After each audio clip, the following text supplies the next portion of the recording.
ஆண்டவருக்கு ஸ்தோத்திரம் உண்டாவதாக. இந்த கர்த்தருடைய நாளிலே தெய்வ சமூகத்திலே கர்த்தர் நம்மை சேர்த்தபடினால கர்த்தரை ஸ்தோத்திரிக்கிறேன். இந்த புதிய வருஷத்தின் முதலாவது மாதத்திலே கடைசி நாள் ஆண்டுடைய நாளிலே தேவனுடைய பாத்திலே தேவன் நம்மை சேர்த்திருக்கிறார். கடந்த மாதத்தை நாம் நினைத்து பார்க்கும் பொழுது அற்புதமாக தேவன் நம்மை நடத்தியிருக்கிறார், நம்மை ஆசீர்வதித்திருக்கிறார், நம்மை பாதுகாத்திருக்கிறார், நம்முடைய தேவைகளை சந்தித்திருக்கிறார், குறைவில்லாமல் நடத்தி இருக்கிறார், எல்லா தீங்குக்கும் விலக்கி காத்திருக்கிறார். ஆகவே நன்றியுணர்வோடு கூட தெய்வ சமூகத்திலே நாம் காணப்படுவோம். தேவன் செய்த நன்மைகளை நினைத்து ஒன்றாக எண்ணி அவருக்கு நன்றி சொல்லுவோம். தேவனுக்கு பிரியமுள்ளவராக இருக்கிறார்.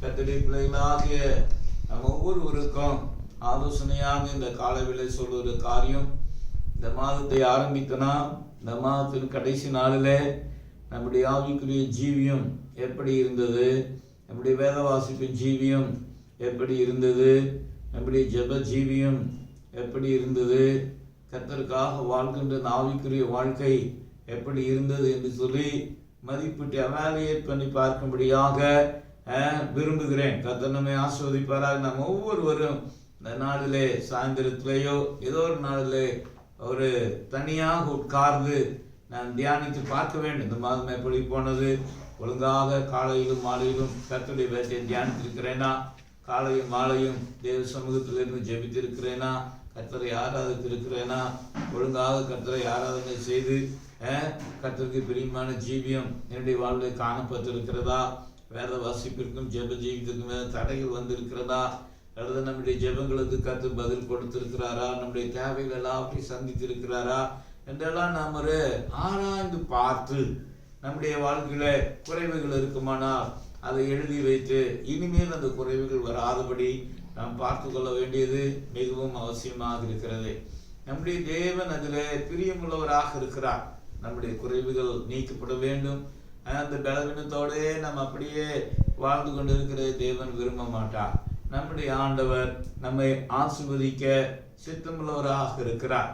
கடந்த மாதத்தில் எத்தனையோ தேவைகளின் மத்தியில் இருந்திருப்போம், எல்லாவற்றையும் தேவன் நமக்கு சந்தித்திருக்கிறார் அல்லவா. ஆகவே நன்றியுணர்வோடு அப்படி சமூகத்தில் காணப்படும் போது தேவன் அதில் பிரியமுள்ளவராக இருக்கிறார். அநேகருடைய ஸ்தோத்திரத்தினாலே கிருபை பெருகும், ஸ்தோத்திர பலியிடுகிறவன் என்னை மகிமைப்படுத்துகிறான் என்று கர்த்தருடைய வேதம் சொல்லுகிறது. ஸ்தோத்திரம் என்றால் தேங்க்ஸ், நன்றி என்ற அர்த்தம். ஆண்டவரே நமக்கு நன்றி, ஆண்டவரே இந்த தேவையை சந்திக்கிறே நமக்கு ஸ்தோத்திரம், இந்த காரியத்தை எனக்கு உதவி செய்திரே ஸ்தோத்திரம், என்னுடைய ஜெபங்களை கேட்டு பதில் தந்தீரே நமக்கு ஸ்தோத்திரம், நீர் இப்படி நல்லவராக வல்லவராக யெகோவா ஈராக யெகோவா ராப்பாவாகிறது சுகம் தந்தீங்களே, பலவீனங்களை மாற்றி அமைத்தீங்களே, என்னுடைய கண்ணீரை துடைத்தீங்களே, நன்றியப்பான்னு சொல்லி ஒவ்வொரு காரியங்களையும் நாம் எண்ணி அவருக்கு நன்றி சொல்லும் பொழுது தேவன் அதிலே மகிமைப்படக்கூடியவராக இருப்பார். கர்த்தருக்கு மகிமை உண்டாவதாக. அருமையான கர்த்தருடைய பிள்ளைகளே, நம்முடைய ஜீவியத்திலே இந்த நன்றியுணர்வோடு தெய்வ சமூகத்தில் காணப்படுகிறது மிகவும் அவசியம். அது தேவனுடைய கிருபையை நம்முடைய வாழ்க்கையில பெருக பண்ணக்கூடியதாக இருக்கும். கர்த்தருக்கு ஸ்தோத்திரம் உண்டாவதாக. நேற்றைய தினம் நீதிமொழிகள் 30ஆம் அதிகாரம் படிக்கும்போது அந்த நீதிமொழிகளிலே ஒரு நல்ல ஜெபத்தை நான் குறிப்பிட்டிருந்தேன். அதிகமான தரித்திரத்தையும் எனக்கு அனுமதிக்காதீங்க, அதிகமான ஐஸ்வர்யத்தையும் எனக்கு கொடுக்காதீங்க, the measure of prosperity you please என்று அந்த வார்த்தை இருக்கிறது. டிபிடி டிரான்ஸ்லேஷன்ல, பேஷன் டிரான்ஸ்லேஷன்ல, நீ விரும்புகிற அளவின்படி என்னை ஆசீர்வதித்தருளும், அதிகமாக தரித்திரம் அடைஞ்சு நான் திருடாத படிக்கும், அதிகமாக ஐஸ்வர்யம் இருந்து மறுதளிக்காத படிக்கும் என்று அவன் ஜெபிக்கிறான். கர்த்தருக்கு ஸ்தோத்திரம். அருமையான ஜெபம் பாருங்க. கர்த்தர் அநேகருடைய கிறிஸ்துவ ஜீவியம் சிறப்பாக இல்லாமல் இருக்கிறதற்கு காரணம் என்னவென்று கேட்டால் அதிகமான ஐஸ்வர்யமாக இருக்கிறது. அதிகமான ஐஸ்வர்யம் நம்முடைய தேவையெல்லாம் அப்படி சந்திக்கும் போது இயற்கையாகவே கொஞ்சம் நாம் பின்தங்கி விடக்கூடியவர்களாக இருக்கிறோம். அதுபோல அதிகமான கஷ்டங்கள் வரும் பொழுதும் நாம் தெய்வ சமூகத்தில் அதிகமாக ஜெபிக்க முடியாமல் போய்விடுகிறது. ஆகவே தேவனுடைய ஆளுகைக்கு உள்ளாக நாம் இருக்கும் பொழுது, தேவனுடைய நடத்துதலோடு நாம் நடக்கும் பொழுது, வாழும் பொழுது எல்லா காரியங்களும் சீராக இருக்கும். அதனதின் காலத்திலே எல்லாவற்றையும் தேவன் நேர்த்தியாய் செய்கிறார் என்று வேதவசனம் நமக்கு சொல்லுகிறது. ஆகவே இந்த காலை வேளையிலே ஜெபத்தை குறித்து ஒரு சில காரியங்களை தியானிக்கும்படியாக நான் விரும்புகிறேன். கடந்த மாதத்தில் தேவனுடைய பிள்ளைகளாகி நீங்கள் தூரத்திலிருந்தும் சமீபத்திலிருந்தும் உங்களுடைய தியாகமான உற்சாகமான உதாரத்துவமான காணிக்கைகள் அனுப்பி எங்களுடைய ஊழியத்திற்கு மிகுந்த ஆதரவாக இருந்தீர்கள். ஆண்டவராக இயேசு கிறிஸ்துவின் நாமத்தினால உங்களுக்கு நன்றியை செலுத்திக் கொள்கிறேன். கர்த்தராகிய ஆண்டவர் உங்களை ஆசீர்வதிப்பாராக, உங்களுடைய விருப்பங்களை நிறைவேற்றுவாராக. எங்களைப் போல அநேக தேவனுடைய மக்களுக்கும் ஊழியக்காரர்களுக்கும் உதவும்படியாக எங்களுடைய வருமானங்களை எல்லாம் பெருக பண்ணுவாராக இயேசுவின் நாமத்தினால. இந்த நாளிலே குறிப்பாக ஜெப ஜீவியத்தை குறித்து தான் நான் பேசும்படியாக ஒரு சில காரியங்களை கர்த்தருடைய வேதத்திலிருந்து எடுத்து வைத்திருக்கிறேன். ஆதி திருச்சபையிலே ஜெபம் என்பது மிகவும் முக்கியமானதாக கருதப்பட்டது. அப்போஸ்தலர் நடவடிக்கையில எல்லா இடங்களிலேயும் அவர்கள் ஜெபித்து ஜெபித்து ஜெபித்து ஒரு பெரிய வெற்றியும் விடுதலையும் ரட்சிப்பையும் தேவனுடைய பிள்ளைகள் பெறுகிறார்கள். Prayer is very very important Christian life என்று நம்ம ஒரு பரிசுத்தவான் இப்படியா சொன்ன, the family that prays together is the family that stays together. சேர்ந்து ஜெபிக்கின்ற குடும்பம் சேர்ந்து வாழ்கின்ற குடும்பம் என்று அவர் சொல்லியிருக்கிறார். எப்போதும் கர்த்தருடைய பிள்ளைகள் அந்த குடும்ப ஜெபத்திற்கு மிகவும் முக்கியத்துவம் கொடுக்கணும். எங்கே போனாலும் குடும்ப ஜெபத்தை விட்டு விடாமல் இருக்க கர்த்தருடைய பிள்ளைகள் பழக வேண்டும். கர்த்தர் நம்மை ஆசீர்வதிப்பாராக. ஒரு சிலர் ஒழுங்காக குடும்ப ஜெபத்தை செய்வோம், ஒரு சிலருக்கு நேரம் இருக்காது. அந்த ஜெப நேரத்தை குறித்து வைத்து விட்டு அந்த நேரத்திலே வேற விஷயமாக வெளிப்படி தாமதமாக வருவோம், ஆகவே தவறிவிடும்.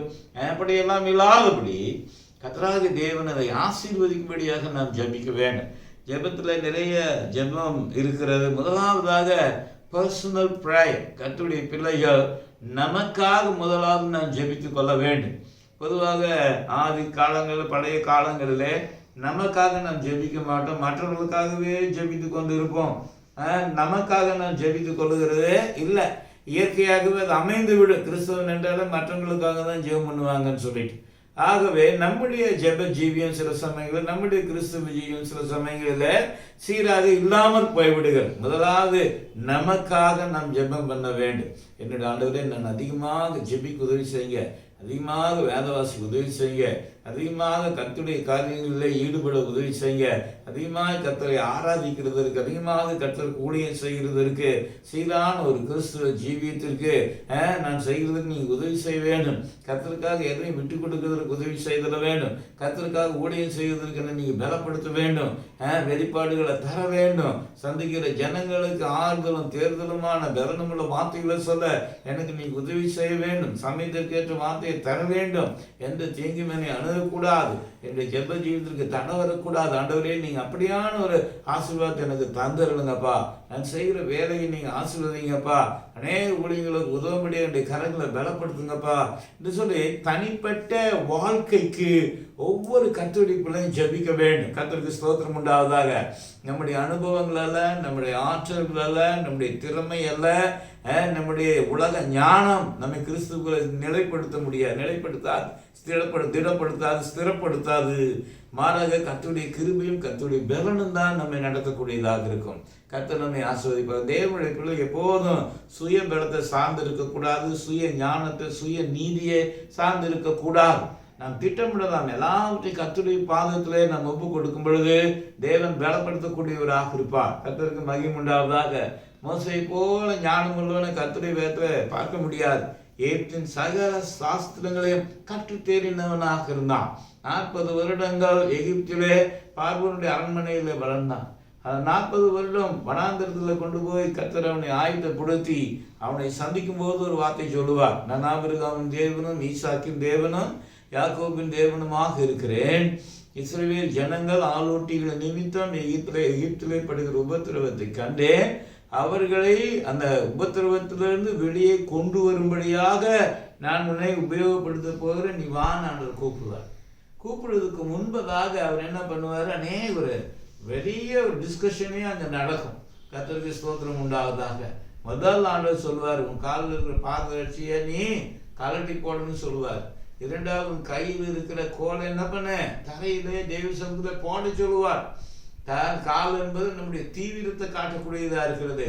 கையில் இருக்கிற கோல் என்பது நம்முடைய பலத்தையும், நம்முடைய பராக்கிரமத்தையும், நம்முடைய ஞானத்தையும், நம்முடைய அனுபவத்தையும் காட்டக்கூடியதாக இருக்கிறது. அவர்கள் தெய்வ சமூகத்தில் போடும்போது, தெய்வ சமூகத்தில் மோசை போட்ட உடனே அது ஒரு சர்ப்பம் பாம்பாக மாறி என்ன பண்ணுது, அப்படி ஓடுகிறது. நம்முடைய ஞானமும் நம்முடைய திறமையும் அநேகரை சர்ப்பத்தை போல அழிக்கக்கூடியதாக, டெஸ்ட்ரக்டிவ் ஃபோர்ஸாக இருக்கும், அழிக்கக்கூடியதாக இருக்கும். ஆனால் தெய்வ சன்னிதி அந்த போட்ட உடனே அது என்ன ஆயிருது? அப்புறம் ஆண்டவர் சொல்றாரு, கை நீட்டி வாழை பிடிச்சி அது கோலாக மாறி விடுகிறது. நம்முடைய ஞானம், நம்முடைய அறிவு, நம்முடைய திறமை எல்லாம் தேவனுடைய பாதத்திலே நான் வைக்க வேண்டும். அப்ப கர்த்தர் என்ன பண்ணுவாரு? அதை ஆசீர்வதித்து கொடுப்பார். அந்த கோல் தான் பார்வோனுக்கு முன்பாக அற்புதங்களை செய்தது. அந்த கோல் தான் எகிப்தின் தண்ணீரை இரத்தமாக மாற்றிட்டு, அந்த கோல் தான் பார்வோனுடைய அரண்மனையிலிருந்து எல்லா மந்திரவாதிகளுடைய தந்திரங்களையும் விழுங்கி போட்டது. அந்த கோல் தான் செங்கடலை 2ஆய் பிளந்தது. கண்மலையில் அடித்த உடனே தண்ணீர் புறப்பட்டு வந்தது.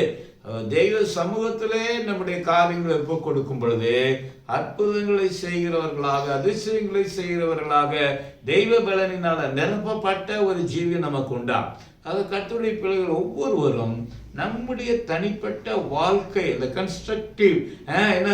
கன்ஸ்ட்ரக்டிவ் பர்சனாக கிறிஸ்துவ ஜீவிதத்தில் இருப்பதற்கு நமக்காக ஜெபம் பண்ண வேண்டும். கர்த்தருக்கு ஸ்தோத்திரம்.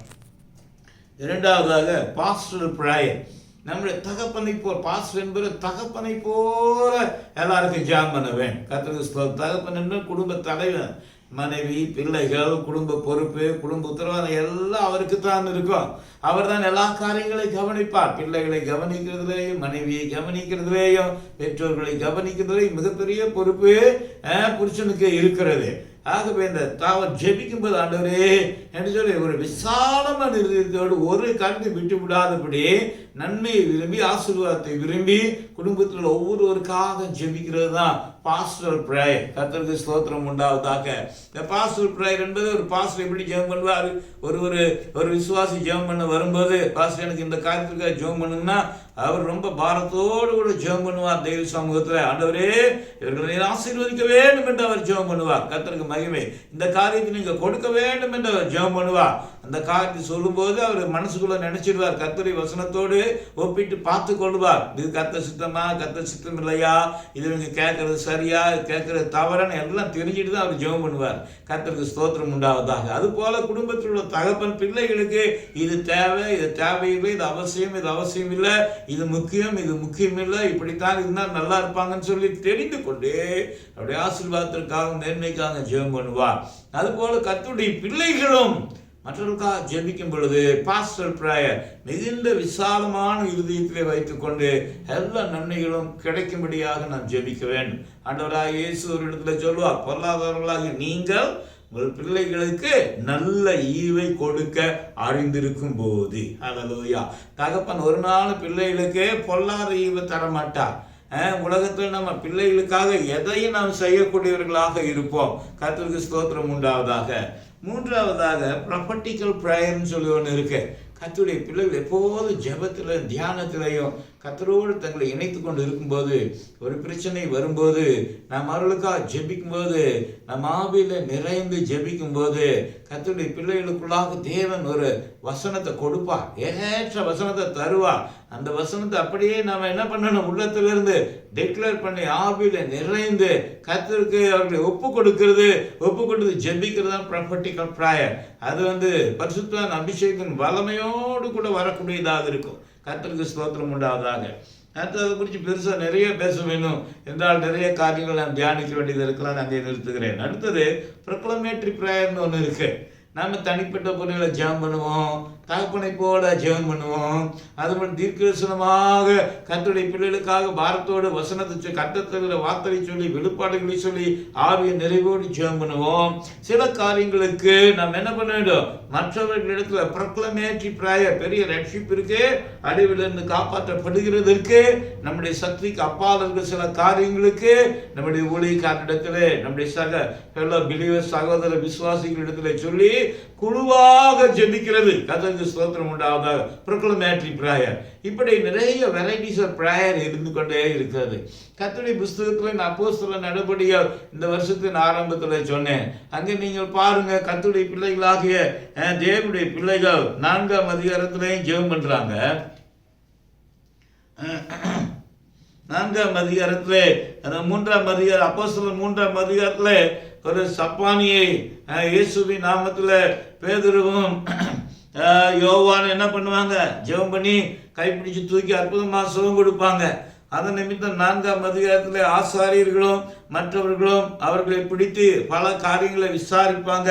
கடைசியில் என்ன பண்ணுவாங்க, அவங்கள த்ரிட்டன் பண்ணிட்டு அனுப்பிச்சிடுவாங்க. அவங்க பின்னாடி எல்லாரும் வெளியே வந்து என்ன பண்ணுவாங்க, தங்களை சார்ந்த விசுவாசிகளிடத்துல சொல்லி குழுவாக ஜெபம் பண்ணுவாங்க. Corporate prayer. கர்த்தருக்கு நன்றி சொல்லி அங்கே ஜெபம் பண்ணுகிறதை அப்போஸ்தலர் 4ஆம் அதிகாரத்தில் 24ஆவது வசனத்திலிருந்து 31ஆவது வசனம் முடிய நீங்கள் பாருங்க. அந்த ஜெபத்தில் அவர்கள் அதை கேட்டு ஒருமனப்பட்டு தேவனை நோக்கி சத்தமிட்டு, கர்த்தாவே, நீர் வானத்தையும் பூமியையும் சமுத்திரத்தையும் அவைகளை யாவற்றையும் உண்டாக்கின தேவனாய் இருக்கிறீர். கர்த்தர் என்ன பண்றாங்க, ஆராதிக்கிறாங்க. எப்பேற்பட்டவர் என்று அவர்கள் அங்கு சொல்லுகிறாங்க. அடுத்தது 25, 26ஆவது வசனத்தை நீங்கள் படிக்கும் பொழுது கர்த்தர் ஏற்கனவே 2வது சங்கீதம் முதல் சில வசனங்கள் அங்கே குறிப்பிடப்பட்டிருக்கிறது.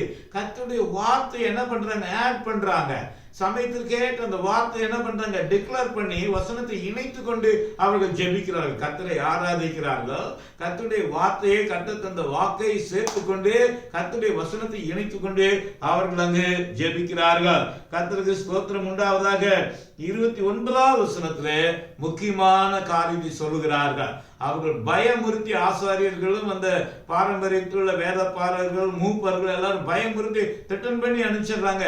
அந்த அற்புதத்தை பெற்றுக்கொண்ட மனிதன் அவர்களோடு இருக்கிற அப்படின்னா அவர்களுக்கு எதிராக சீஷ பேதுருக்கு யோவானுக்கு எதிராக ஒன்றும் செய்ய முடியாம விட்டு விடுறாங்க, பயமுறுத்திட்டு. இப்ப அந்த பயமுறுத்தலுக்காக அவங்க ஜெபம் பண்றாங்க. 29ஆவது வசனத்துல, இப்போதும் கர்த்தாவே, அவர்கள் பயமுறுத்தல்களை தேவரீர் கவனித்து உம்முடைய பரிசுத்த பிள்ளையாகிய இயேசுவின் நாமத்தினாலே அடையாளங்களும் அற்புதங்களும் நடக்கும்படி செய்து பிணியாளிகளை குணமாக்கும்படி உம்முடைய கரத்தை நீட்டி உம்முடைய ஊழியக்காரர் உம்முடைய வசனத்தை முழு தைரியத்தோடு சொல்லும்படி அவர்களுக்கு அனுக்கிரகம் செய்தருளும். ஹல்லேலூயா. அவங்க பயமுறுத்தல் பார்த்தீங்களா, ஆண்டவரே நீங்க என்ன பண்ணுங்க, அது இல்லாம பண்ணுங்க. தொடர்ந்து உங்களுடைய ஊழியக்காரர்கள் மூலமாக அற்புத அடையாளங்களை நீங்க என்ன பண்ணுங்க, இயேசுவின் நாமத்துல செய்யுங்க. முழு தைரியத்தோடு நமக்கு ஊழியம் செய்ய அப்படியே கரங்களை பலப்படுத்துங்கன்னு சொல்லி அவங்களுடைய காரியங்களை ஜெபம் பண்றாங்க. அதாவது மீனிங்ஃபுல் ப்ரேயரா இருக்கிறது. கர்த்தருடைய பிள்ளைகள் ஜெபிக்கும் போது, குழுவாக ஜெபம் பண்ணும்போது என்ன ஜெபம் பண்றேன்னு சிலருக்கு தெரியறது இல்லை.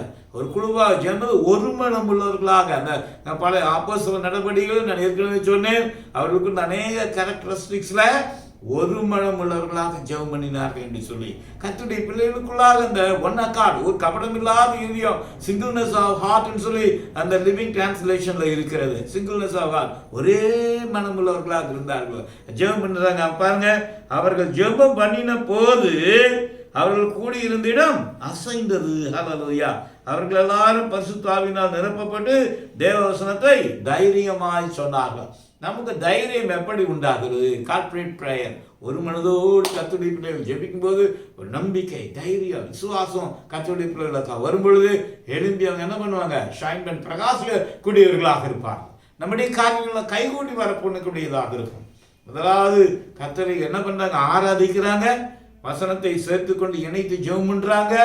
அப்புறம் 3ஆவதாக தங்களுடைய காரியங்களை சொல்லி ஜெபம் பண்றாங்க. தங்களுக்கு ஏற்பட்ட அந்த பயமுறுத்தல்களை சொல்லி அறிக்கை பண்ணி அதை தொடர்ந்து நீக்கி போடுங்க, அது ஒண்ணுமில்லாம பண்ணி போடுங்க.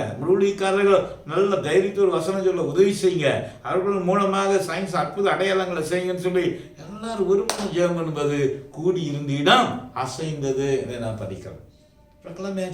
பார்த்தீங்களா எவ்வளவு எஃபெக்டிவா இருக்குன்னு சொல்லிட்டு கர்த்தர் நம்மை ஆசீர்வதிப்பாராக. இன்னொரு இடத்துல இந்த 5ஆம் அதிகாரத்தில் அப்போஸ்தலர் நடவடிக்கைகளை மீண்டுமாக நீங்கள் படிப்பீர்களானால் கர்த்தருக்கு ஸ்தோத்திரம் உண்டாவதாக. அங்க தேவ தூதர்கள், அங்க பாருங்க 5ஆம் அதிகாரத்தில் 14ஆம் வசனத்திலிருந்து நீங்கள் படிக்கும்போது, திரளான புருஷர்களும் ஸ்திரீகளும் விசுவாசம் உள்ளவர்களாகி கட்டிடமாக அதிகமாய் சேர்க்கப்பட்டார்கள். பிணியாளிகளை படுக்கைகளின் மேலும் கட்டில்களின் மேலும் கிடத்தி பேதுரு நடந்து போகையில் அவருடைய நிழலாகிலும் அவர்களில் சிலர் மேல் படும்படிக்கு அவர்களை வெளியே வீதிகளில் கொண்டு வந்து வைத்தார்கள். சுற்று பட்டணங்களிடமிருந்து திரளான ஜனங்கள் பிணியாளிகளையும் அசுத்தாவிகளால் பாதிக்கப்பட்டவர்களையும் எருசலேமுக்கு கொண்டு வந்தார்கள். அவர்கள் எல்லாரும் குணமாக்கப்பட்டார்கள். ஒரு வலிமையாய் கர்த்தர் பேதுருவை உபயோகப்படுத்துகிறார். நிழல்பட்ட வியாதியஸ்தரெல்லாம் சுகமாகறாங்க. உடனே மீண்டுமாக பிரதான ஆசாரியனும் சதுசேய சமயத்தாரும் எழுதி பொறாமை நிறைந்து பேதுருவையெல்லாம் பிடிச்சி ஜெயிலில் வைக்கிறாங்க. கர்த்தருக்கு ஸ்தோத்திரம் உண்டாவதாக. ஆனால் கர்த்தருடைய தூதன், அடுத்த வசனம் படிங்க, கர்த்தருடைய தூதன் ராத்திரியிலே சிறைச்சாலையின் கதவுகளை திறந்து அவர்களை வெளியே கொண்டு வந்து, நீங்கள் போய் தேவாலயத்தில் நின்று இந்த ஜீவ வார்த்தைகள் எல்லாவற்றையும் ஜனங்களுக்கு சொல்லுங்கள் என்றான். அல்லேலூயா. ஒரு மகிமையாய் கர்த்தருடைய காரியங்களை செய்கிறார். பரம பிடிச்சி ஆசாரியர்களும் சதுசேயர்களும் வேதபாரகர்களும் சிறைச்சாலையிலே வைக்கிறாங்க. ஆனால் அதை அவர்கள் அடைத்து வைக்க முடியவில்லை. இரவில் தேவதூதன் லிட்டலாக இறங்கி வந்து அவர்களை சிறைச்சாலை கதவுகளை திறந்து வெளியே கொண்டு வந்து அவர்கள் போய் பிரசங்கம் பண்ணுங்கன்னு சொல்றாங்க. அடுத்த நாள் மீண்டுமாக அந்த பிரதான ஆசாரியரும் மற்றவர்களும் அவர்களை அழைத்து மிரட்டும்படியாக விரும்புகிறார்கள். அங்க போகும்போது கதவெல்லாம் பூடப்பட்டு இருக்கிறது, திறந்து வந்து அங்க யாருமே இல்லை. அப்போ ஐயோ இது என்னமா முடியுமோ என்று அவர்கள் எல்லாரும் பயப்படக்கூடியவர்களாக இருந்தார். கர்த்தருக்கு ஸ்தோத்திரம் உண்டாதாக. ஆக தேவனுடைய பிள்ளைகள் நம்ம ஜெபம் பண்ணும் பொழுது கர்த்தர் செய்கிற காரியம் மிகப்பெரியதாக இருக்கும். கர்த்தருடைய பிள்ளைகளே, கர்த்தர் நம்மை ஆசீர்வதிப்பதாக. மீண்டுமாக நாம் படிக்கும்போது அப்போஸ்தலர் 12ஆம் அதிகாரத்திலே நாம் படிக்கிறோம். அங்கு பேதுருவை கொல்லும்படியாக சிறைச்சாலையிலே அவனை பிடித்து வைத்து விடுகிறார். அவனுக்காக ஊக்கமாக எல்லாரும் ஜெபம் பண்ணினார்கள்.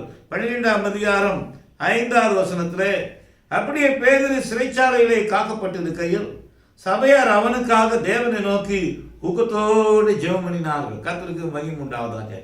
கவனியுங்கள், அங்கே நீங்கள் படிக்கும் பொழுது பேரோது ராஜா சபையிலே 1வது வசனத்திலே சிலரை துன்பப்படுத்த தொடங்கி யோவானுடைய சகோதரனாக யாக்கோபு என்ன பண்ணிடுறாரு, சிறைச்சேதம் பண்ணி விடுகிறார். அது எல்லாருக்கும் அங்கிருந்து யூதர்களுக்கெல்லாம் பிரியமா இருக்கிறது என்று கண்டு பேதுருவையும் அதே மாதிரி பண்ணலாம் பிடிச்சி ஜெயிலில் போடுறாங்க. ஆனால் பேதுரு ஜெயிலில் போட்டோன்னே சபையர் எல்லாரும் ஊக்கத்தோடு ஜெபம் பண்ணினார்கள். நாளைய தினத்திலே அடுத்த நாள் அவனை கொன்று போட வேண்டும் என்று நினைக்கும் பொழுது அதற்கு முந்தின ராத்திரியிலே தேவதூதன் வருகிறான். கர்த்தருக்கு ஸ்தோத்திரம். 7வது வசனம் அப்போஸ்தலர் நடபடிகள் 12:7. அப்பொழுது கர்த்தருடைய தூதன் அங்கே வந்து நின்றான்.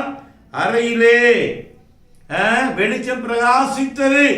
5வது வசனத்திலே சபையார் அவனுக்காக தேவனை நோக்கி ஊக்கத்தோட ஜெபம் பண்ணினார்கள். பாருங்க, கார்ப்பரேட் பிரேயருடைய எஃபெக்டிவ்னஸ் அங்க பாருங்க.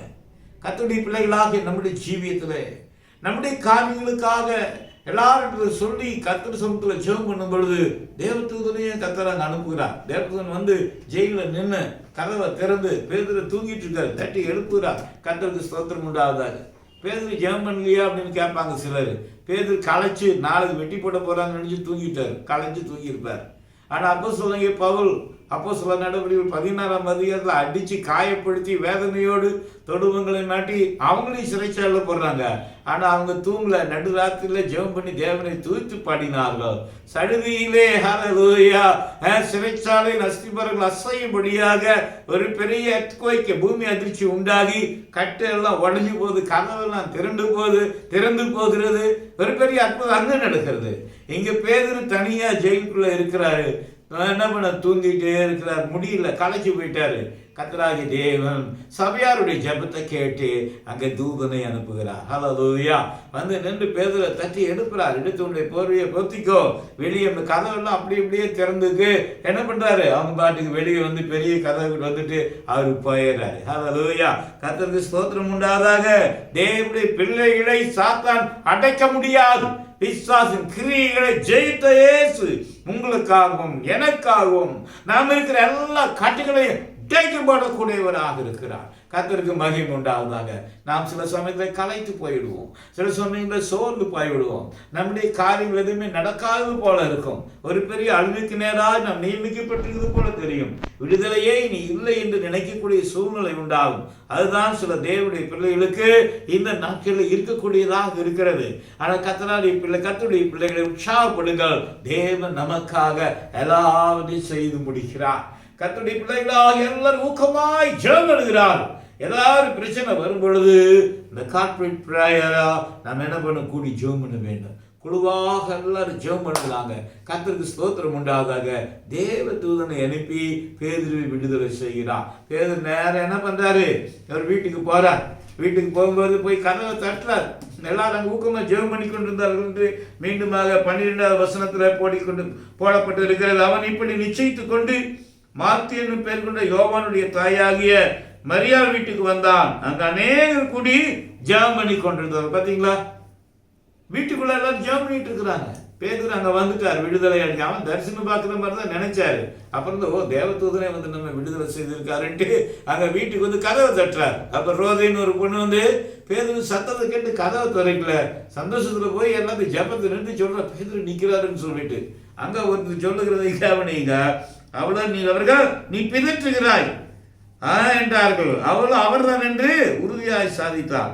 அப்பொழுது அவர்கள் அவருடைய தூதனாக இருக்கலாம். பாருங்க, சில சமயத்தில் அதிகமா ஸ்பிரிச்சுவலா போயிட்டு அப்படிதான்.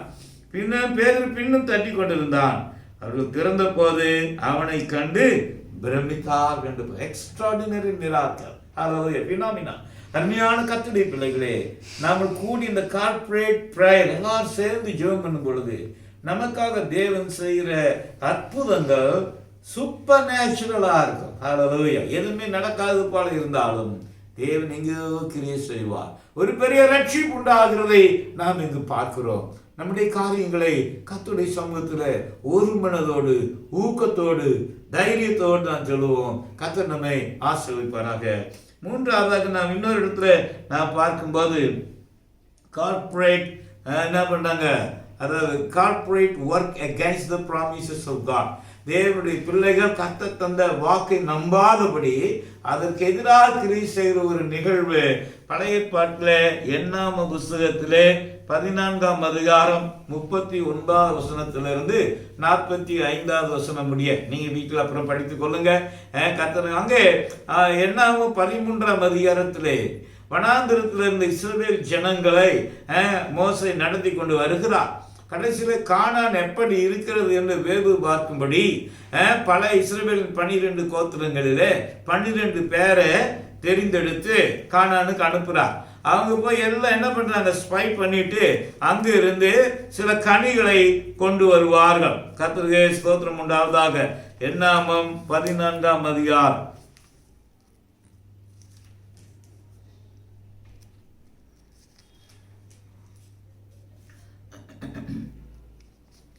40 நாள் இந்த தேசத்தை 12 பேர் சுற்றி பார்த்துட்டு அங்கிருந்து சில கனிகளை கொண்டு வந்து ரிப்போர்ட் பண்ணுவாங்க. அந்த 12 பேர்ல 10 பேர் வந்து நெகட்டிவா ரிப்போர்ட் பண்ணுவாங்க. அங்க இருக்கிற ஜனங்கள் பலவான்கள், அந்த பட்டணங்கள் அரணிப்பானவைகளும் மிகவும் பெரியவர்களுமாய் இருக்கிறது. 13ஆம் அதிகாரம் என்னாகமம் 28வது வசனம். அங்க ஏனாக்கின் குமாரரையும் கண்டோம். அமலேக்கர் தென்புறமான தேசத்தில் குடியிருக்கிறார்கள். ஏத்தியரும் எபூசியரும் எமோரியரும் மலை நாட்டில் குடியிருக்கிறார்கள். கானானியர் கடல் அருகே யோர்தான் நதியிலும் குடியிருக்கிறார்கள். அப்ப பெரிய பெரிய ஆட்கள் எல்லாம் அங்க இருக்கிறாங்க. அரணிப்பாருக்கு நம்ம என்ன பண்ண முடியாது, அங்க போக முடியாது, அது தாண்ட முடியாது. அங்க இருக்கிறவங்க நம்மை காட்டணும் பலவான்களா இருக்கிறாங்கன்னு சொல்லி 10 பேர் ரிப்போர்ட் பண்றாங்க. அது மாத்திரமல்ல, கீழே இருக்கிற 2 பேர் யோசுவாவும் காலேபும் மோசேக்கு முன்பாக ஜனங்களை அமர்த்தி நாம் உடனே போய் அதை சுதந்திரித்து கொள்வோம், நாம் அதை எளிதாக ஜெயித்து கொள்ளலாம், அவனோட போய் வந்த மனிதரோ நாம் போய் அந்த ஜனங்களோட எதிர்க்க நம்மளே கூடாது, அவர்கள் நம்மை பார்க்கணும் பலவான்கள், நாங்கள் போய் சுற்றி பார்த்து வந்த அந்த தேசம் தன் குடிகளை பட்சிக்கிற தேசம், நாங்கள் அதிலே கண்ட ஜனங்கள் எல்லாரும் மிகவும் பெரிய ஆட்கள், அங்கே ராட்சத பிறவியான ஏனாக்கின் குமாரராகிய ராட்சதரையும் கண்டோம், நாங்கள் எங்கள் பார்வைக்கு வெட்டுக்கிளைகளை போல இருந்தோம்னு சொல்றாங்க.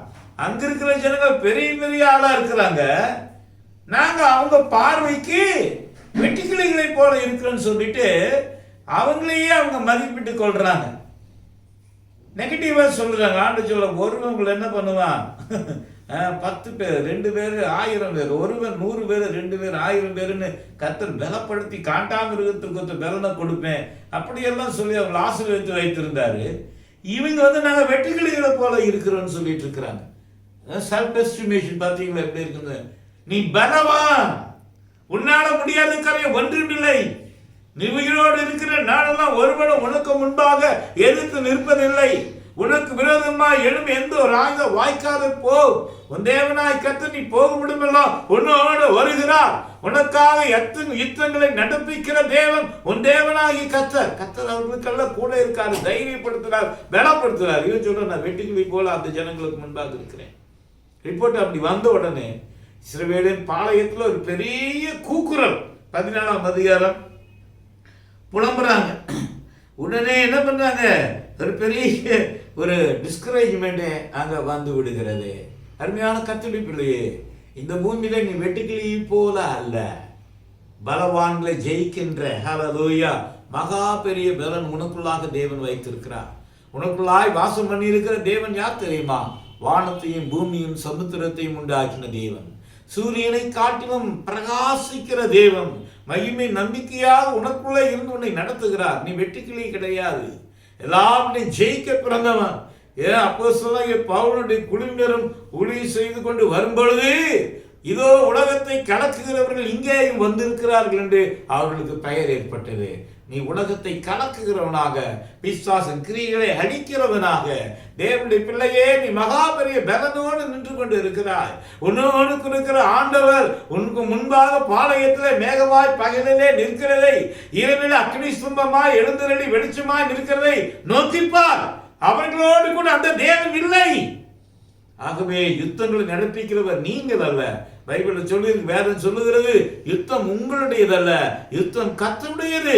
கர்த்தரே உங்களை எகிப்திலிருந்து வெளியே கொண்டு வந்திருக்கிறார். செங்கடலை இரண்டாய் பிளந்து நினைத்து பார். சீனாய் மலையில எழுந்தருளும் தேவன் எப்பேற்பட்டவன், அவருக்கு முன்பாக இந்த கூட்டம் எப்படி இருக்கிறது என்பதை யோசித்து பார். தேவனுடைய பிள்ளையே, உன்னை ரட்சித்து விடுதலையாக்கி செங்கடலை தாண்டி வர உதவி செய்தவர், சீனாய் மலையில எழுந்தருளி நின்று உனக்கு தம்மை வெளிப்படுத்தின தேவனானவர், கானானிலே உன்னை சேர்க்கும்படியாக சித்தம் கொண்டிருக்கிறார். இஸ்ரவேலை ஆசீர்வதிப்பதே கர்த்தருக்கு பிரியம் என்று பிழையாம் கண்டான். நீ ஆசீர்வதிக்க பிறந்தவன், ஆசீர்வதிக்கப்பட பிறந்தவனாய் இருக்கிறாய். இங்கே வெட்டுக்கிளி என்று தன்னையே அவன் அண்டர் எஸ்டிமேட் பண்ணாங்க. கண்கள் உலகத்தின் பேர்ல போனது. உன்னுடைய கண்கள் தேவன் பேர்ல இருக்கிற வரைக்கும் உனக்கு எப்போது வெற்றி தான். ஒருவேளை உலகத்தின் பார்வையிலே நீ அப்படி இருக்கலாம், அந்த ராட்சத புத்திரருக்கு முன்பாக ஒருவேளை அப்படி இருக்கலாம். ஆனால் தேவனுக்கு முன்பாக நீ பலமுள்ளவனாய் இருக்கிறாய். கர்த்தருக்கு மகிமை உண்டாவதாக. அங்க ஒரு பெரிய காரியம் நடக்கிறது.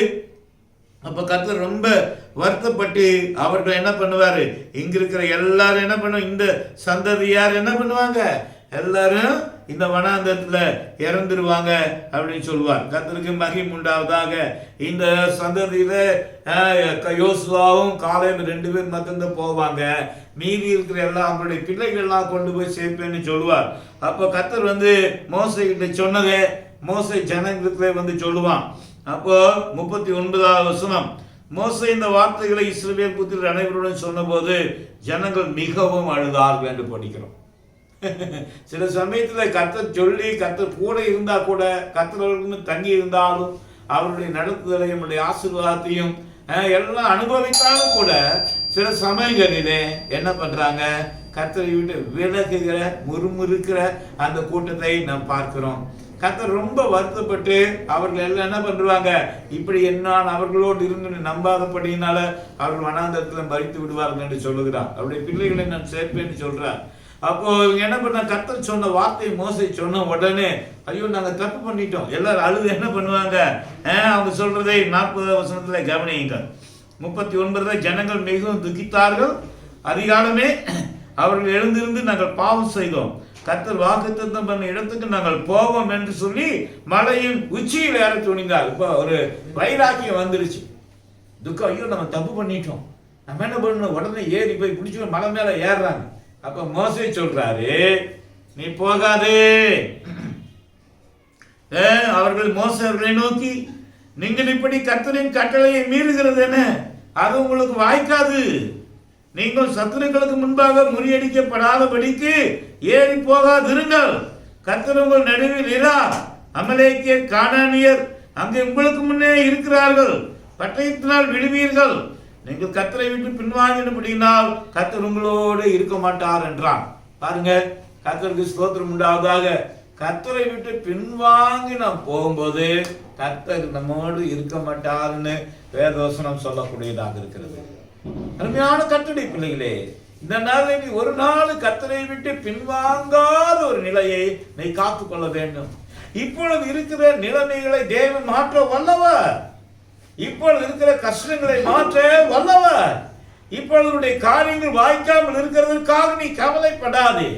தேவன் அதன் காலத்திலே எல்லாவற்றையும் நேர்த்தியாய் செய்கிற தேவன். உடைய தேவைகளை எல்லாம் ஏற்ற வேளையிலே தருகிற தேவன். குறைவில்லாமல் நடத்துகிற ஆண்டவர்.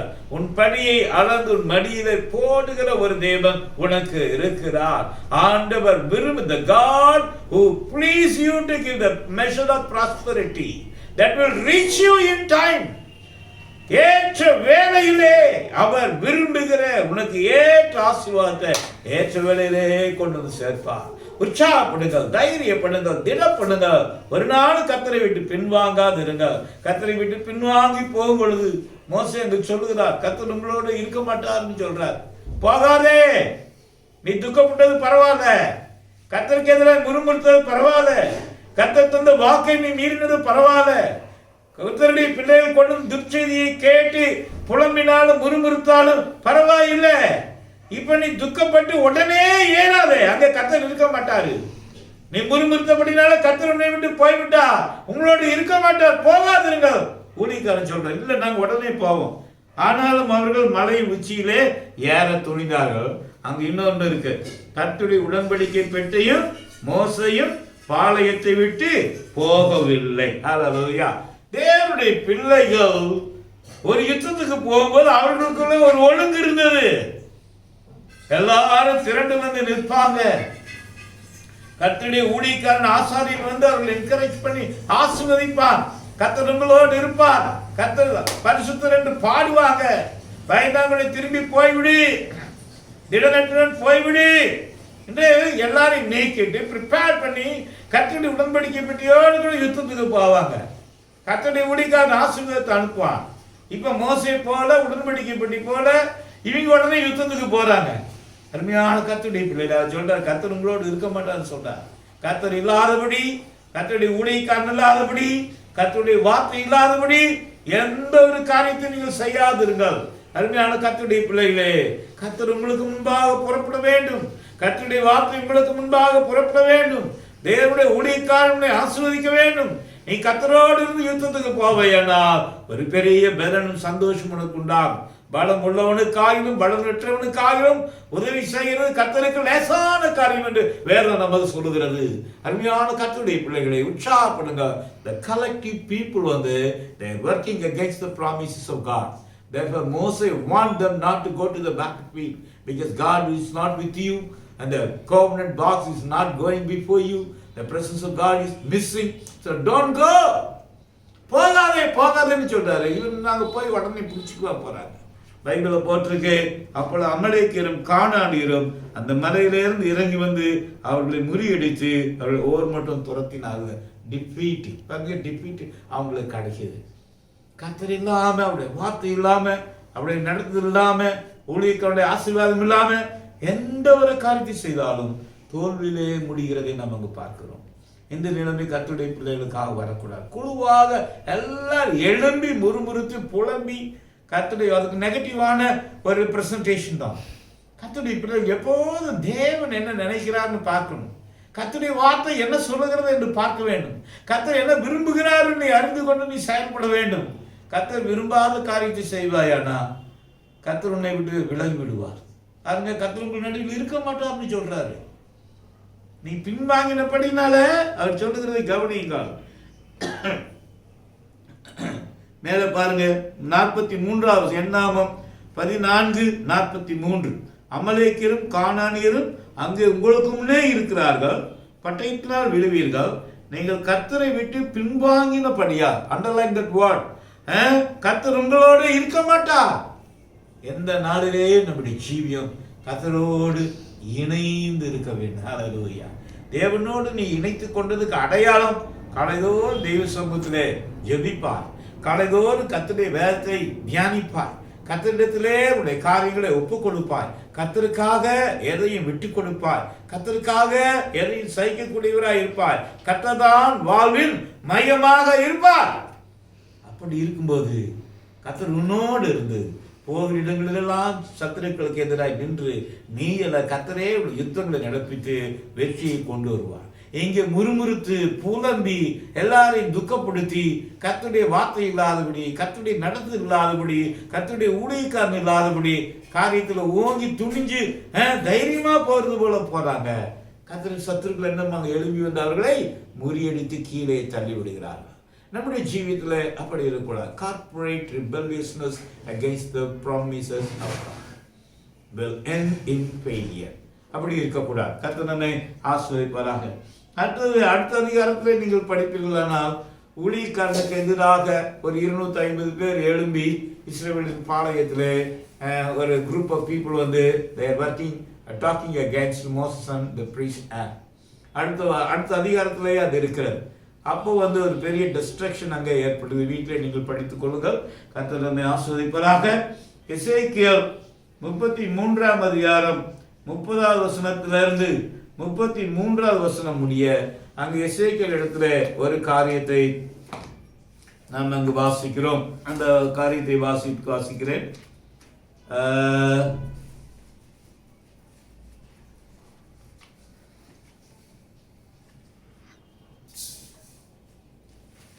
எசேக்கியேல் 33ஆம் அதிகாரம் 30வது வசனத்திலிருந்து 33வது வசனம் முடிய பார்ப்பீர்களானா எசேக்கியேல் தீர்க்கதரிசியிடத்திலே கர்த்தர் சொல்லுகிறதை அங்கு வாசிங்கள்.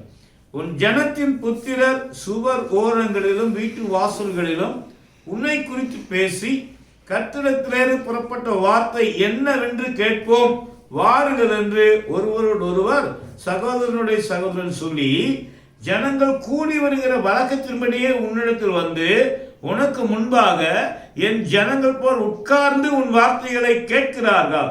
ஆனாலும் அவர்கள் அவைகளின்படி செய்கிறதில்லை. அவர்கள் தங்கள் வாயினால் இன்பமாய் பேசுகிறார்கள், அவர்கள் இருதயமோ பொருளாசையை பின்பற்றி போகிறது.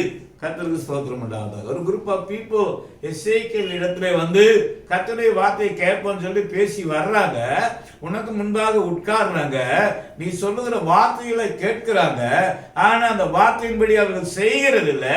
அவர்கள் இருதயம் பொருளாசையை சார்ந்து இருக்கிறது. வசனம் கேட்கறது போல வர்றாங்க, ஆனா அங்க வசனம் கேட்டுட்டு தங்களுடைய விருப்பத்தின்படி ஜீவிக்கிறாங்க. பாத்தீங்களா, இங்க ஒரு குரூப் ஆஃப் பீப்புள் எப்படி இருக்காங்க. ஒரு குரூப் வந்து எப்படி இருக்கு, வசனம் கேட்கிற மாதிரி வர்றாங்க. இன்னைக்கு அநேக இடத்துல சபையில் அப்படித்தான் இருக்கிறது. வாரந்தவராம ஆராதனைக்கு வருவாங்க, வாரந்தவராம கர்த்தருக்கு காணிக்கைகளை கொடுப்பாங்க, ஆனா வசனம் கேட்பாங்க, ஆனா வெளியே போய் அவர்களுடைய விருப்பம் போல வாழக்கூடியவர்களாக இருக்கிறார்கள். ஏசாயா தீர்க்கதரிசன புத்தகம் 33ஆம் அதிகாரத்துல ஒரு வசனம் எப்படி இருக்கிறது.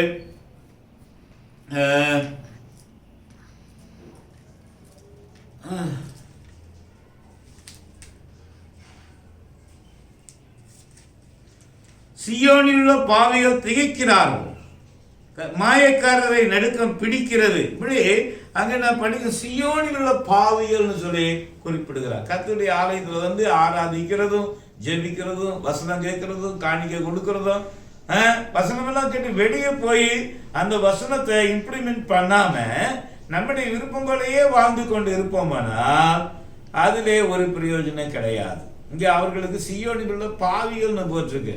பிரசங்கி 8ஆம் அதிகாரத்தில் ஏற்கனவே சொல்ல மாதிரி ஞாபகம் இருக்கிறது. பரிசுத்த ஸ்தலத்திற்கு போக்குவரவு செய்த துன்மார்க்கர் என்று சொல்லி அங்கு பாடப்பட்டிருக்கிறது. தெய்வ பக்தி இல்லாம ஆராதனை மாதிரி போயிட்டு வந்துட்டே இருக்கிற ஒரு கூட்டத்தை குறித்து நாம் பார்த்திருக்கிறோம். அப்படி இருக்கக்கூடாது. கர்த்தருடைய வார்த்தையை நாம் கேட்கிறோம், ஆனா இருதயம் தூரமா இருக்கிறது. அப்படி இல்லாதபடி நாம் பார்த்து கொள்ள வேண்டும். அது போல மீண்டுமாக நீங்க அப்போஸ்தலர் நடவடிக்கைகள் 7ஆம் அதிகாரம் 57வது வசனத்தில் நீங்கள் படிப்பீர்களானால் ஸ்தேவான் வந்து என்ன பண்றாரு, ஒரு வலிமையான ஒரு சாட்சியாக எழும்பி நின்று கர்த்தருக்காக பிரகாசிக்கிறார். கர்த்தரை குறித்து எல்லாம் சொல்லி முடிக்கும் போது எல்லாரும் பல்ல கடிச்சிட்டு வந்து என்ன பண்ணுவாங்க, அவனை பட்டணத்துக்கு வெளியே கொண்டு போயிட்டு அவன் மேல கல்லெறிந்து அவங்க கொன்று போடுவாங்க. அப்ப அவனும் முழங்கால் படிக்கிட்டு சொல்லுவார், என்ன சொல்லுவாரு, இதாவே அப்படின்னு சொல்லிட்டு ஒரு ஜெபம் பண்ணுகிறதை நான் வாசிக்கிறேன். அப்போஸ்தலர் 7ஆம் அதிகாரம்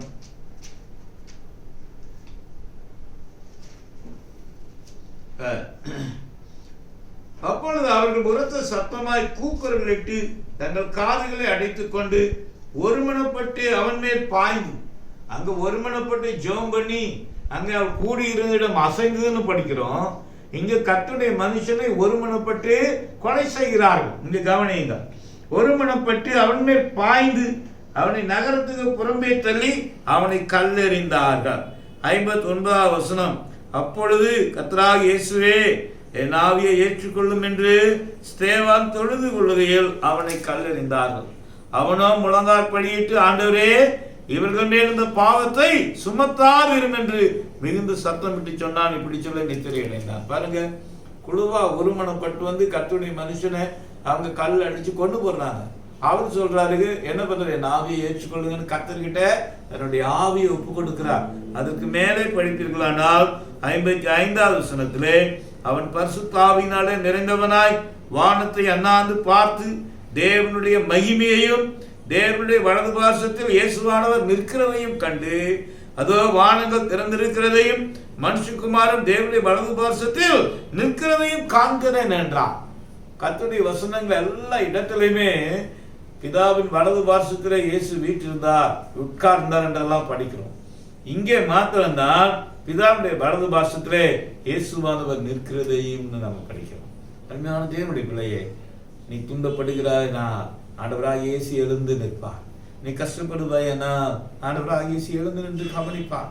உனக்கு எதிராக காரியங்கள் நிகழ்கிறதா, உனக்கு எதிராக திரளான கூட்டம் எழுப்பி வருகிறதா, கவலைப்படாதிரு. இந்த கஷ்டங்களிலிருந்தெல்லாம் உன்னை காப்பாற்றும்படி இயேசுவானவர் எழுந்து நிற்கிறார். அல்லேலூயா. உன்னுடைய காரியங்களை கவனிக்கும்படி அவன் தீவிரமாய் கடந்து வருவார். துரிதமாய் நீதி செய்கிற ஆண்டவர் உனக்கு இருக்கிறார். உன்னை பலப்படுத்துகிற கர்த்தராகிய தேவன் என்று மாறாதவராக இருக்கிறார். அவர் ஒருவராய் பெரிய அதிசயங்களை செய்கிறவர், வல்லமையானவர், மகிமையானவைகளை எனக்கு செய்தார் என்று சொல்லக்கூடிய அளவிலே உன்னுடைய காரியங்களை நடப்பிப்பார். கர்த்தர் ஆசீர்வதிப்பாராக. அவன் செய்த காரியம், கர்த்தருடைய கரத்திலே தன்னுடைய ஆவியை ஒப்பு கொடுத்தான். தனக்கு எதிராய் வந்தவர்களுக்காக அவன் ஜெபம் பண்ணுகிறான். இந்த பாவத்தை, இந்த குற்றத்தை இவர்கள் மேல் சுமத்தாதிரும் ஆண்டவரே சொல்லி அவன் ஜெபம் பண்ணி தன்னுடைய உயிரை விடுகிறான். நம்முடைய காரியங்கள் எப்படியாக இருக்கிறது? கர்த்தர் நம்மை ஆசீர்வதிப்பாராக. மீண்டுமாக நிறைய காரியங்கள் இருக்கிறது. அப்போஸ்தலர் 2ஆம் அதிகாரத்தில் நீங்கள் படிப்பீர்களானா, பரிசுத்த ஆவியின் அபிஷேகம் ஊற்றப்பட்ட பிற்பாடு அப்போஸ்தலர் பேதுரு எழுந்து ஒரு வலிமையான செய்தியை தரும் பொழுது 3000 பேரில் ஒரு கூட்டம் வந்து இயேசு கிறிஸ்துவை ஏற்றுக்கொள்ளுகிறது, ஸ்நானம் பெறுகிறார்கள் என்று படிக்கிறோம். நம்முடைய காரியங்கள் இந்த காலை வேளையில எப்படி இருக்கிறது? ஒரு மனம் உள்ளவர்களாய் ஜெபம் பண்ணி நம் கூடியிருந்திடம் அசைக்கிற அளவிலே காணப்படுகிறோமா? ஒரு மனம் உள்ளவர்களாய் தேவனுடைய மனுஷனுக்கு எதிராக எழும்பி நாம் காரியங்களை நடப்பிக்கிறோமா? ஒரு மனம் உள்ளவர்களாய் தேவனுடைய வார்த்தை மேல நம்பிக்கை வைக்காதபடி நம்முடைய பார்வை உலகத்தின் மேல வைத்து கர்த்தருடைய வார்த்தையை அசுத்தை பண்ணுகிறோமா? கர்த்தர் நம்மை விட்டு கர்த்தரை விட்டு பின்வாங்கி போகிறோமா? அருமையான கர்த்தருடைய பிள்ளைகளே, அதனால உற்சாகப்படுங்கள். நீங்களும் நானும் ஜெபம் பண்ணுகிறது மாத்திரமல்ல, உலகத்தை கலக்குகிறவர்களாய் இருக்க வேண்டும். அவங்க ஜெபம் பண்ணின அந்த கூட்டத்தை கவனியுங்கள். பயமுறுத்தல்களை கவனித்து ஆண்டவரே ஊழியக்காரர்கள் தைரியத்தோடு வசனங்களை சொல்லும்படி அவர்களுக்கு உதவி செய்யும், அனுக்கிரகம் பண்ணும், அவர்களை கொண்டு அற்புத அடையாளங்களை செய்யும். அப்படியும் ஜெபிக்கிறவர்களாக இருக்க வேண்டும். கர்த்தர் நம்மை ஆசீர்வதிப்பாராக. உன்னுடைய ஜீவியம் எப்படி இருக்கிறது? அதுக்கு இன்னொரு காரியம், நிறைய காரியங்கள் இருக்கிறது. எஸ்தர் ராஜாதி அரண்மனையில 3 நாள் உபவாசித்து ஜெபிக்கிறார். மொர்தெகாயும் அவனுடைய குழுவினரும் உபவாசித்து ஜெபிக்கிறார்கள். என்ன பண்ண, அவர்களுக்கு எதிராக எழுப்பின சத்ருவானவர் யூத குலத்தையே அழித்து போட வேண்டும் என்று அவன் விரும்பினான். அல்ல, உபவாசமும் ஜெபமும் காரியங்களை மாறுதலால் முடிய பண்ணிற்று என்று நாம் படிக்கிறோம். உன்னுடைய ஜீவியத்திலே அருமையான கர்த்தருடைய பிள்ளையே, நீ கர்த்தரை சார்ந்து இருக்கும் பொழுது, குடும்பமாக குழுவாக காரியங்களுக்காக நீ ஜெபிக்கும்போது, நீ கூடி இருக்கிற இடம் அசைய பண்ணுகிற தேவன். தூதனை அனுப்பி பேதுருவை விடுதலை செய்தார் தேவதூதர். அருமையான கர்த்தரை விடுதலை செய்தார். காரணம், பேதுரு தூங்கி கொண்டிருந்தாலும் அவனுடைய கடைப்பிடி சோர்வுல தூங்கி கொண்டிருக்கலாம். ஆனால் அவனுக்காக ஜெபம் பண்ணுகிற ஒரு கூட்டம் வீட்டிலே கூடி ஜெபித்துக் கொண்டிருந்தார்கள் என்று படிக்கிறோம். சபையார் ஜெபித்தார்கள், வீட்டிலே கூடி ஜெபித்தார்கள். கர்த்தர் விடுதலையை தந்தார். நம்முடைய ஜீவியம், நம்முடைய விடுதலை, நம்முடைய ரட்சிப்பு ஜெபத்திலே இருக்கிறது. ஜெப ஜீவியத்தை கூட்டுவோம். கர்த்தர் நம்மை ஆசீர்வதிப்பார். நமக்காக பெரிய காரியங்களை செய்ய தேவன் சித்தமுள்ளவராக இருக்கிறார். இஸ்ரவேலை ஆசீர்வதிப்பதே கர்த்தருக்கு பிரியம் என்று பிழையாம் கண்டான். மலை மேல நின்று பார்க்கிறார். இஸ்ரவேலின் பாளையத்தை பார்க்கும்போது இஸ்ரவேலின் 12 கோத்திரங்களும் 3 கோத்திரமாக வனாந்தரத்தில் இருக்கிறாங்க. நடுவில் ஆசரிப்பு கூடாரம் இருக்கிறது. ஆசரிப்பு கூடாரத்தின் முன்னணியிலே பலிபீடத்தில் அக்னி எரிந்து கொண்டு இருக்கிறது. பலிபீடத்தை சுற்றிலும் ஆசாரியர்கள் நின்று கர்த்தரை ஆராதித்துக் கொண்டிருக்கிறாங்க, பலி செலுத்துறாங்க. கர்த்தருடைய ஆசாரியர் கர்த்தருடைய வார்த்தையை பெற்றுக்கொண்டு வருகிறான். எல்லாவற்றையும் கவனித்து பார்த்த பிழையா இவர்களை சபிக்கவே முடியாது என்று சொல்லுகிறான். அருமையான தேவனுடைய பிள்ளையே, உன்னையும் என்னையும் எந்த பிசாசின் கிரிகளும் அழிக்க முடியாது. தைரியமா இருங்க, உற்சாகப்படுங்கள். வருகிற மாதங்களிலே உங்களுக்காக தேவன் பெரிய காரியங்களை செய்வார். ஜெபம் பண்ணுவோம். எங்கள் நல்ல பிதாவே, அருமையான கர்த்தருடைய நாளிலே எங்களுக்கு அனுப்பி தந்த வேத வசனங்களுக்காக நன்றியப்பா. எங்களுடைய தனிப்பட்ட வாழ்விலையும் சரி, குடும்ப வாழ்விலையும் சரி, நம்முடைய அன்பின் சமூகம் தொடர்ந்து எங்களை மூடி இருப்பதால் எல்லா பிசாசின் கிரியைகளையும் அழித்த ஆண்டவர் எங்கள் நடுவில் இருக்கிறதற்காக நன்றியப்பா. துர்ச்செய்திகள் எங்களுடைய விசுவாசத்தை அப்புறப்படுத்தக்கூடாது. இஸ்ரவேல் ஜனங்கள் ஆண்டவரே கொண்டு வந்த துர்ச்செய்தி பாளையத்திலே கூக்குரலையும் முறுமுறுப்பையும் உண்டாக்கினது. நாங்கள் கர்த்தராகிய ஆண்டவர் அவர்களை விட்டு விலகி போய்விட்டீங்க. ஆகவே தோற்கடிக்கப்பட்டார்கள் நாங்கள் வேதத்தில் படிக்கிறோம். நீர் எங்களோடு கூட இருக்கிறதற்காக நன்றி. ஒரு நாளும் நீர் எங்களோடு இருக்கிறதை மறந்து விடாத ஆண்டவரே ஒரு ஜீவியத்தை ஒவ்வொரு தேவனுடைய மக்களும் கொடுக்கும்படியாக நாங்கள் வேண்டிக் கொள்கிறோம். எதிர்நோக்கிற புதிய மாதத்தை தரியார்களுக்கு ஆசீர்வதியும். இயேசுவின் நாமத்தில் ஜெபிக்கிறோம் நல்ல பிதாவே, ஆமென். என் ஆத்துமாவே கர்த்தரை ஸ்தோத்திரி, என் முழு உள்ளமே பரிசுத்த நாமத்தை ஸ்தோத்திரி. என் ஆத்துமாவே கர்த்தரை ஸ்தோத்திரி, செய்த சகல உபகாரங்களையும் மறவாதே. ஆமென். நம்முடைய கர்த்தராகிய இயேசு கிறிஸ்துவின் கிருபையும் பிதாவாகிய தேவனுடைய அன்பும் பரிசுத்த ஆவியானவருடைய அந்யோன்ய ஐக்கியம் சிநேகம் நம் அனைவரோடு கர்த்தர் ஒருமுறை இருப்பதாக. ஆமென், ஆமென், ஆமென். God bless you.